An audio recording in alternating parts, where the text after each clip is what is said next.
बिहार के चुनाव का अब क्लाइमेक्स सामने आ चुका है। बीजेपी और जेडीयू की ट्यूनिंग का रिजल्ट आ चुका है।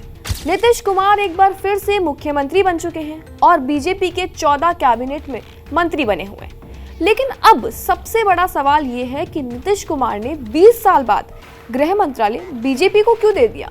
क्यों नीतीश कुमार ऐसा करने के लिए मजबूर हो गए?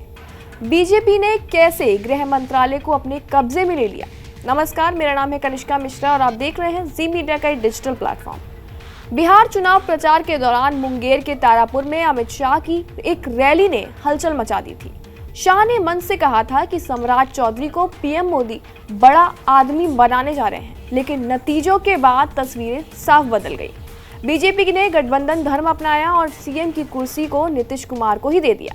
अब अगला सवाल ये है कि क्या बीजेपी सिर्फ डिप्टी सीएम के नाम पर खामोश बैठती है या फिर उसके हिस्से में शक्तिशाली मंत्रालय आते? यहाँ से शुरू होती है असली राजनीति वॉर और पूरी स्टोरी अब खुलती है।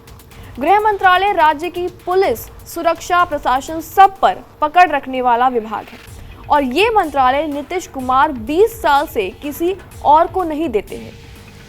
हमेशा ये मंत्रालय वो अपने पास ही रखते थे। बीजेपी के सामने चुनौती थी कि कैसे सबसे ताकतवर मंत्रालय को अपने खाते में लाया जाए। सूत्रों के मुताबिक बीजेपी ने साफ कहा था कि सीएम पोस्ट तुम रखो, पर सबसे महत्वपूर्ण मंत्रालय हमें चाहिए, किसी भी कीमत पर। जेडीयू के नेता पहले तैयार नहीं दिखे। पार्टी ने बीजेपी को ऑफर दिया, वो वित्त मंत्रालय का था लेकिन इसके बावजूद बीजेपी का मन बन चुका था कि वो गृह मंत्रालय उनको चाहिए और सिर्फ गृह मंत्रालय ही चाहिए। फिर आई डील की सबसे बड़ी महत्वपूर्ण लाइन। जेडीयू ने गृह मंत्रालय और गृह विभाग देकर स्पीकर का पद मांग लिया। मान मनोवल के कई दौर के बाद सहमति नहीं बनी थी, लेकिन गहन बातचीत के बाद दोनों दल मान गए। बीजेपी को गृह मंत्रालय और जेडीयू को विधानसभा अध्यक्ष का पद पर सहमति बन गई और उनको वो पद मिल गया। दरअसल दोनों दल ये समझ रहे थे कि अगर देरी हुई तो जनता के बीच गलत संदेश जाएगा। आखिर में जेडीयू को लगा कि मुख्यमंत्री तो नीतीश ही हैं, मंत्रालय किसी के पास भी हो, इससे फर्क नहीं पड़ता।